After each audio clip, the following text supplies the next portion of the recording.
जोबोद दुखुनि बाथ्रा आं थांनायावबो लिरखाबाय स' बिदा गिदिर एक्स एनडिएफबि बिथांमोनहा दिनै मोनसे स्ट्रिक्ट मोनसे डिसिसन लादों होननानै आं मोनसे सुलुंनिफ्राय मिथिनो मोननाय जादों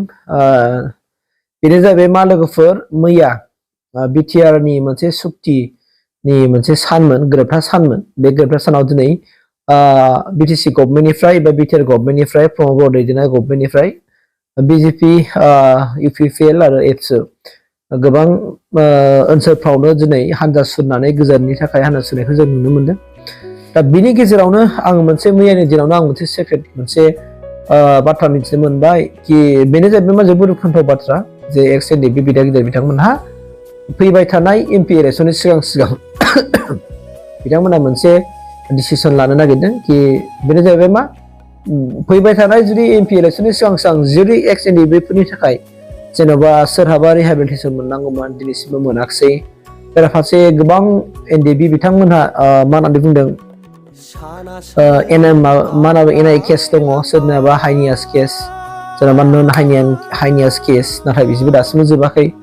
बेराफारसे रन्जन दैमारिखौ हगारनांगौ होननानै बिथांमोना मोनसे डिमान्ड खालामदों स' बेनि सायाव आं जे डिटेल रायलायगोन नोंथांमोननि गेजेरजोंहाय आङो बिथांमोना सोर गोरोन्थिया सोरनाव मा जामारदों थारैनो बिनि आन्दोआव मा दंमारो स' बे खोथाखौ दिनै आं फार्स्टआवनो बुंगोन जे मैया आं नुनो मोनदों भिडिअआवहाय जे बिटिआर गभर्नमेन्टनिफ्राय सा 200 जेनेखि मुंख्लं न'खरफोरनो 5 लाख माने करि रां माने चेक राननानै होनाय बेखौ आं नुनो मोनदों नोंथांमोनाबो निसय नुदों ससियेल मिडियाआवहाय बा बर'नि खौरां बिजोङावहाय दा होबाय आं बेखौबो मस्ट वेलकाम खालामदों आंनि गोरबोनिफ्राय वेलकाम खालामदों दा फार्स्टआवनो आं बेखौनो बुंगोन नायदों बिटिआर गभर्नमेन्टनिफ्राय आं मैयाबो एसे होनदोंमोन आलफानिफ्राय बुंनाय बायदियैनो जे रन्जन दैमारि सारखौ थाबैनो उदां अख्राङाव लाबोनानै रायजो राजाफोरखौ सिबिनो रायजो राजाफोरनि थाखाय खामानि मावनो हानाय मोन्थाय खालामनानै होयो बिटिआर गभर्नमेन्टआ बेखौ आं दिनैबो खावलायबावदों आरो दिनै आंनि मानो थाखाय बुङोबा एक्स एनडिएफबि बिदा गिदिरमोना मानि थाखाय दुखु मोनदों होनना बुङोबा बिथांमोनाबो जुदि दुखु मोनथावथाव जाखाबाय जेरै नोंथांमोना बयबो साननानै नाय नोंथांमोना जुदि बुजिनो हानायबा बुजिगोन साननो हानायबा साननो हागोन मानो होननानै बुङोबा दिनै बै जाय बिथांमोनहा जाय एनडिएफबि बिथांमोनहा दिनै सोरबाया हाइनियास आरो नन हाइनियास केस जानानै दिनै दङ बिथांमोना सोरनि थाखाय आखायाव हाथियार लादोंमोन नोंथांमोना सिगां सानना नायगोन जोंनि जाथिनि थाखायनो जोंनि अलखदनि थाखायनो दिनै बिथांमोनहा माने आखायाव हाथियार दैदों आरो बिथांमोननि हाथियार दैनायनि जों संग्राम खालामनायनि उनावसो दिनै जोंनि बर' हारिनि थासारिया दिनैसो नैबे अबस्थासिम सफैदों जों बेखौ बयबो मिथिगौ नोंथांमोनाबो मिथिगौ नाथाय जानो हागौ सोरनाबा अख्रा गोसो साननाय दं सोरबा जाबाय जे पार्टिनि खोथा लानानै सोरबाया जेनेबा गावखौनो गाव अख्रा सानबाय सोरखौबा माने गोरोन्थि सानफ्लांबाय दा बिदियावनो जों गावजों गाव भुल बुजिया जालांबाय थादों आरो ओंखायनो आं बुंनो नागिरदों कि जे बिथांमोननि केसआ दिनै जोबाखै आरो बिथांमोना मास मोनफ्रामबो दिनै केसनि थाखाय बिसोर कर्टआव हाजिर जाबाय थानांगौ कर्टआव जुदि हाजिर जानांगौबा बिथांमोना आरो सानफ्रामबो मास मोनफ्रामबो बिथांमोना मा खालामनो कर्टआव थाखा होबाय थानांगौ जायो माने एडभकेटफोरनो अब्ला नोंथांमोना नायदो दाना बिथांमोना दिनै हारिनि थाखाय खामानि मावनाय केस जाबाय दा दिनै केसखौ फोजोबनायनि खामानि मावनांगौआव बिथांमोना दिनै गावनि न'खरनि फैसा गारनानै धोन सम्पति माने फाननानैब्लाबो दिनै केस गेलेनांबाय आं मा बुंनो नागिरदों बेनि गेजेरजोंहाय जे बिथांमोननि केसखौ फोजोबनायनि राहा लामा लानायावहाय आं बुंनो नागिरदों कि बाहाय गासैबो एक्स एनडिएफबि बिथांमोनानो बावहाय दैदेनगिरि सारमोनानो आखाइ दं एबा आखाइ लानांगौ बिफाव लानांगौ बयबो मदद हरलायनांगौ प्लास जोंनि दानि बिटिआर गभर्नमेन्टआबो बिथांमोननि केसफ्राव साबेसे केस नांनानै दं बिथांमोननि थाखाय केसखौ सोलिनो थाखाय बिथांमोननो राङारि अनसुंथाइखौ होबाय थानांगौ मानोना बिथांमोननि नाजानायजों दिनै बिटिआरआव गोबां मानसिफ्रा जेनेबा माने सोरबा इएम जाबाय सोरबा एमसिएलए जाबाय जेनेबा प्रमद बर' साराबो दिनै बिटिसिनि चिफ जानो हाबाय माने बुंनो थाङोब्ला गबिन्द सारमोनबो जाबाय बा गासिबो आरोना बर'फोरनि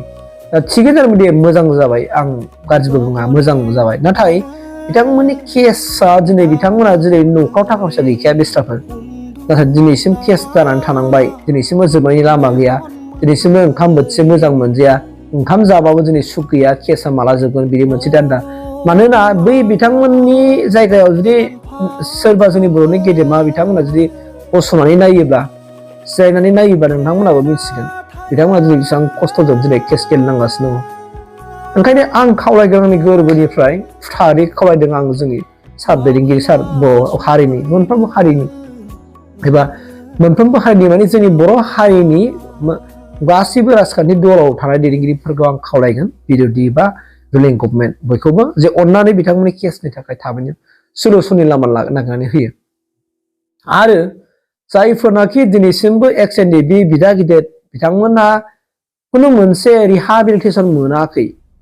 स' बिथांमोनखौबो आसाम गभर्नमेन्टजों थाबैनो रायलायनानै एमपि इलेक्सननि सिगां माबा मोनसे खालामनानै होदो नङाब्ला नोंथांमोना मिन्थिगौ एक्स एनडिएफबि बिदा गिदिरनाथ' मोनसे फराम एक्स एनडिएफबि फराम दंखासै दा बिनि गेजेरजों बिथांमोना मोनसे जे गभर्नमेन्टनि उल्थायै मोनसे बिथांमोनहा डिसिसन लानो हागौ बे रोखा बे 100% रोखा जाबाय दा बेनिखायनो आं खावलायनो नागिरदों दिनै एनडिएफबिफोरनि नांनायजों बा एबसुनि नांनायजों बा बर' हारिनि नांनायजों दिनै बिटिआर सुथि जाबायब्ला बाथ्राया सैथोआनो बिथांमोननि केसखौ फोजोबनायनि खाथिरावहाय बा दे जोबगोन नाथाय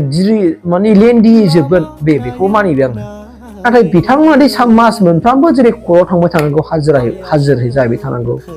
अब्ला सारमोनहा बिथांमोननि थाखाय हाजिरा हैनांगौनि खाथिरावहाय बिथांमोननो माबा मोनसे राङारि अनसुंथाइ हरनो हायो नामा हरजायो नामा खारन बिथांमोना दिनै गावनि पार्सनेलनि थाखाय नाङाखैमोन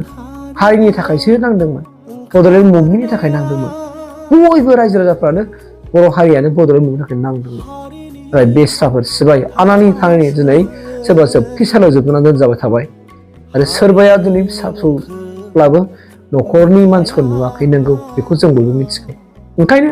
माब्रैबा बिसोरखौबो सुखि गोजोन जेन फानजारियाव जोबजानायनिफ्राय उदां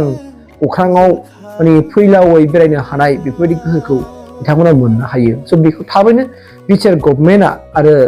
प्रमद बर' सारना अननानै जेन' खामानिफोरखौ मावो थाबैनो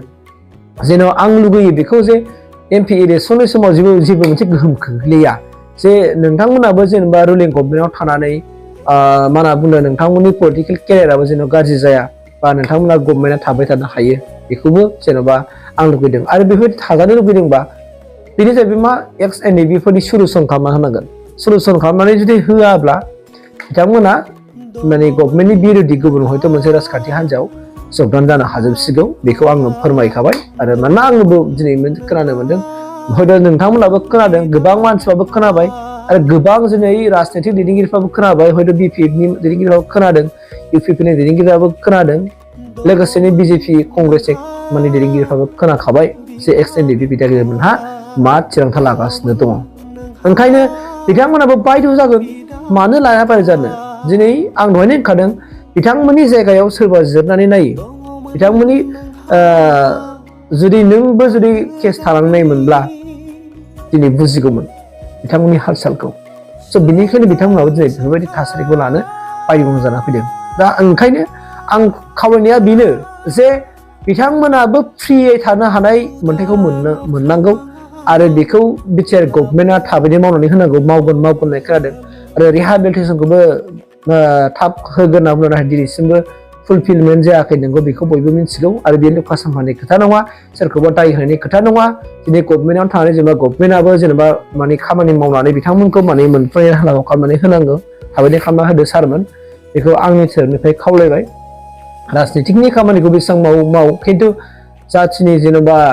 दिनै बिर जोहोलाव बिथांमोना दिनै गोबां केस भुगिनांबाय बैफोरखौ उदां खालामनानै आरो रन्जन दैमारि सारखौ उदां अख्राङाव लाबोनानै जेरै आलफानि जाय बिथाङा केस जोबथेसालियाव जोबजादोंमोन धेमाजिनि मोनसे माबा